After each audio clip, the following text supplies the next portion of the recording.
इस कथन को सिद्ध करने के लिए कि हर कोई साधु संत महात्मा गुरु कह देता है कि मैं कथा कर देता हूँ, मैं पाठ कर देता हूँ, मैं सत्संग सुना देता हूँ, मेरी शरण में आ जाओ, मैं मुक्ति करवा दूंगा, भगवान से मिलवा दूंगा।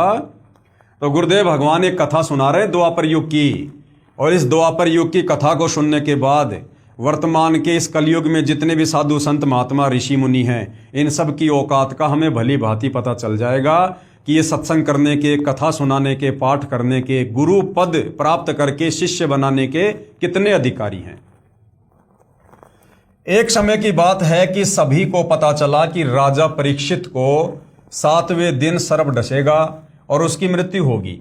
इस बात का पता लगने पर सभी ने सोचा कि 7 दिनों तक राजा परीक्षित को भागवत की कथा सुनाई जाए, ताकि इसका यहाँ से मोह हट जाए और भगवान के चिंतन में लग जाए। क्योंकि मरते समय जिसकी जैसी भावना होती है वह उसी को प्राप्त होता है। सभी ने कहा कि अति उत्तम है, लेकिन अब कथा करे कौन, इस प्रश्न पर प्रश्नवाचक चिन्ह लग जाता है। अब सवाल यह खड़ा हो गया कि भैया कथा कौन करे, भागवत की कथा। अब देखना भाइयों और बहनों, वर्तमान में भागवत को कांख में लेके गांव गांव नगर नगर में लोग कथा कर रहे हैं। ये द्वापर युग की बात है। उसके बाद ये प्रश्न खड़ा हो गया कि भाई भागवत की कथा कौन करे, अधिकारी कौन है भागवत की कथा करने का। भागवत की कथा सुनाई जाए ताकि इसका यहां से मोह हट जाए और प्रभु के चिंतन में लग जाए, क्योंकि मरते समय जिसकी जैसी भावना होती है वह उसी को प्राप्त होता है। सभी ने कहा कि अति उत्तम है, लेकिन अब कथा करे कौन, इस पर प्रश्नवाचक चिन्ह लग गया। इस समय वहां उपस्थित सभी महर्षियों ने, यहां तक कि श्रीमद् भागवत सुधा सागर के रचयिता महर्षि वेदव्यास जी ने भी अपने आप को कथा सुनाने के योग्य नहीं समझा। जिस महापुरुष ने श्रीमद् भागवत सुधा सागर को लिखा, जिसका पाठ वर्तमान कलयुग में गांव गांव नगर नगर में हर कोई अपने आप को अधिकारी कहकर करता फिरता है 4 पैसों के चक्कर में, वो श्रीमद् भागवत सुधा सागर जिसके लेखक, जिसके रचयिता महर्षि वेदव्यास जी, जिसको वेदव्यास भगवान की संज्ञा भी दी जाती है, द्वापर युग में उस महर्षि वेदव्यास जी ने भी हाथ खड़े कर दिए, जिन्होंने उस भागवत को लिखा था कि भैया मैं भी कथा करने का अधिकारी नहीं हूं, मेरे से केवल परमात्मा ने इस ग्रंथ को लिखवाया है, लेकिन इस ग्रंथ का पाठ करने का, कथा करने का अधिकारी मैं भी नहीं हूं। उन्होंने भी हाथ खड़े कर दिए और आज गांव गांव नगर नगर में लोग श्रीमद् भागवत सुधा सागर की कथा कर रहे हैं। तो सोचिए भाई और बहनों, वर्तमान के पंडित जी, महर्षि जी, गुरुजन कितने अधिकारी हैं। श्रीमद् भागवत सुधा सागर के रचयिता महर्षि वेदव्यास जी ने भी अपने आप को कथा सुनाने के योग्य नहीं समझा, क्योंकि उनको पता था कि हमारे अंदर यह समर्थता नहीं है। इसलिए क्यों एक जीव के जीवन को नष्ट करके पाप के भागीदार बने। चूंकि 7वें दिन परिणाम आना था, इसलिए 7 दिन तक कथा सुनाने की किसी की हिम्मत नहीं पड़ी। चूंकि सभी को अपनी औकात का पता होता है, स्वर्ग से सुखदेव जी को भागवत की कथा करने के लिए बुलाया गया। द्वापर युग में जो साधु संत महात्मा थे, वो वर्तमान वाले साधु संत महात्माओं से कितने लाखों गुना ज्यादा पाक और पवित्र थे, सच्चे थे, शुद्ध थे, ज्ञानी थे।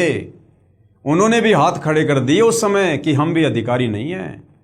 स्वर्ग से सुखदेव ऋषि जी को राजा परीक्षित के पुण्य कर्मों के आधार से नीचे पृथ्वी पर बुलवाया गया, और सुखदेव ऋषि ने स्वर्ग से आकर 7 दिन तक राजा परीक्षित को भागवत की कथा सुनाई, और 7वें दिन राजा परीक्षित की तक्षक नाग के डसने से मृत्यु हुई। और सुखदेव ऋषि राजा परीक्षित की आत्मा को सूक्ष्म रूप में अपने विमान में बैठाकर स्वर्ग लेकर जाते हैं। तो सोचिए भाई और बहनों, वर्तमान में ये जितने भी धर्मगुरु हैं, देवकीनंदन ठाकुर जी, धीरेन्द्र शास्त्री जी, अनिरुद्धाचार्य जी, और भी जितने बड़े बड़े कथावाचक हैं जिनका बड़ा बोलबाला है, ये भाई और बहनों सिर्फ और सिर्फ आप आत्माओं की नरक की टिकट तैयार कर रहे हैं, नरक की टिकट, क्योंकि ये लोग कथा करने के अधिकारी नहीं हैं, ये लोग गुरु पद पर विराजमान होने के अधिकारी नहीं हैं। स्वर्ग से सुखदेव जी को भागवत की कथा करने के लिए बुलाया गया और तब राजा परीक्षित का मोह यहां से हटा और स्वर्ग की प्राप्ति हुई। स्वर्ग में सुख भोगने के पश्चात वापस नरक में और फिर लक 84 में चक्कर काटेगा। अब वो राजा परीक्षित जिसको कथा सुनाने के लिए स्वर्ग से सुखदेव ऋषि जी आए थे और जो स्वर्ग में चले गए थे, लेकिन भाई और बहनों सुखदेव ऋषि तत्वदर्शी संत नहीं था, पूर्ण गुरु नहीं था। पूर्ण गुरु के अभाव में वो राजा परीक्षित कुछ समय अपने पुण्यों के आधार से स्वर्ग में रहेगा और स्वर्ग के बाद फिर वो नरक में भी जाएगा, फिर वो लक 84 योनियों में गधा कुत्ता शुअर भी बनेगा। क्यों? क्योंकि सुखदेव भी तत्वदर्शी संत नहीं था, पूर्ण गुरु नहीं था। तो भाई और बहनों, आज आप और हमारा कितना बड़ा सौभाग्य कि आज हमें सतगुरु रामपाल जी के रूप में पूर्ण गुरु प्राप्त हैं, तत्वदर्शी गुरु प्राप्त है, जगत गुरु प्राप्त है। आज यदि हमने जरा सी समझदारी दिखाई, इनके ज्ञान को अच्छे से समझा, निष्पक्ष होकर धैर्य के साथ रुचि लेकर, और यदि इनकी शरण में आकर हमने इनके द्वारा दी गई सतभक्ति मर्यादा में रहकर कर ली, आप और हमारा इसी जन्म में सदा सदा के लिए नरक स्वर्ग तो छोड़ो, लक 84 योनियां तो छोड़ो, इस काल के 21 ब्रह्मांड से हमारी मुक्ति हो जाएगी और सदा सदा के लिए हम सतलोक के अधिकारी बन जाएंगे। स्वर्ग में सुख भोगने के बाद वापस नरक में और फिर लक 84 में चक्कर काटेगा। कौन? राजा परीक्षित। और खुद सुखदेव ऋषि भी जब उसका स्वर्ग का समय पूरा हो जाएगा, उसके बाद वो सुखदेव ऋषि भी लक 84 योनि में जाएगा, वो भी गधा कुत्ता सुअर बनेगा। यहां तक कि ब्रह्मा विष्णु महेश भी उस पद पर जब तक रहते हैं तब तक अपनी भक्ति कमाई को खर्च करते हैं, जब तक उनके पुण्य हैं, उनके पास भक्ति है, जो कभी उन्होंने मनुष्य जन्म में इस पृथ्वी लोक पर किसी साधु संत महात्मा की शरण में आकर, जगत गुरु तत्वदर्शी संत की शरण में आकर की थी, लेकिन किसी कारण से वो पार नहीं हो पाए, मोक्ष प्राप्त नहीं कर पाए, तो उस भक्ति धन के कारण फिर वो ब्रह्मा विष्णु महेश की पदवी को प्राप्त हुए।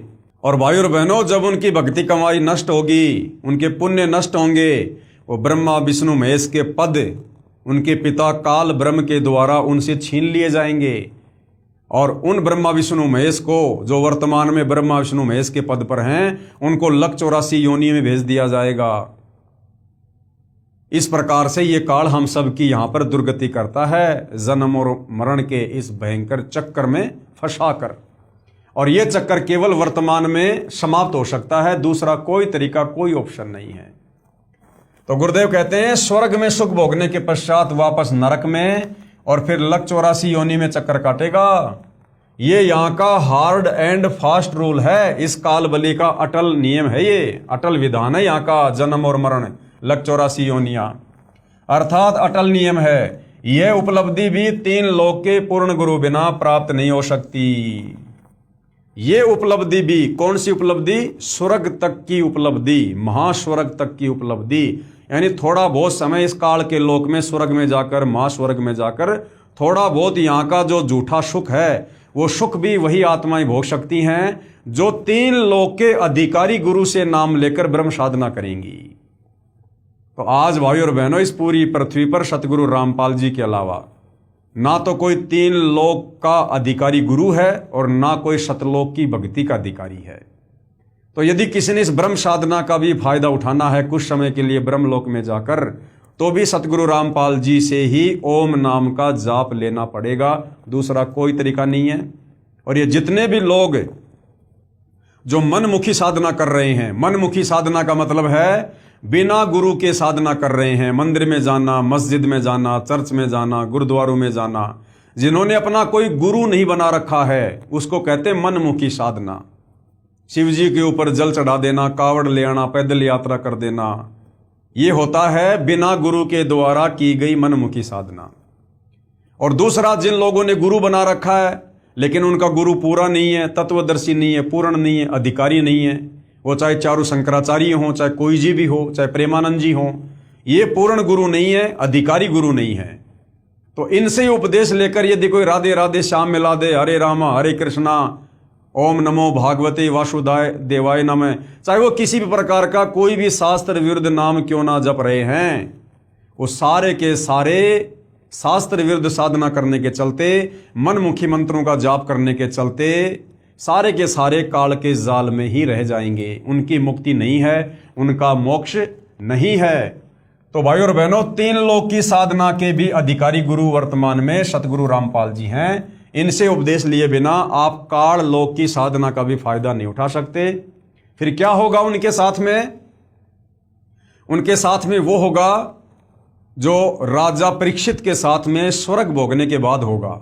लक 84 योनि में जाएंगे, गधे कुत्ते सुअर बनेंगे, और यदि कभी मनुष्य जन्म प्राप्त किया तो फिर इसी प्रकार से तत्वदर्शी संत के अभाव में मनुष्य जन्म को शास्त्र विरुद्ध साधना करके बर्बाद करके चले जाएंगे। और ये जितने भी लोग जो भैरव, भूत, हनुमान, पेड़ पौधे, चौराहे, जो इनकी पूजा कर रहे हैं, जो कि बहुत ही घटिया और नीचे स्तर की साधना है, क्योंकि गीता जी और चारों वेदों में भाई और बहनों केवल ब्रह्म साधना का जिक्र है। ब्रह्म यानी काल तक की साधना का।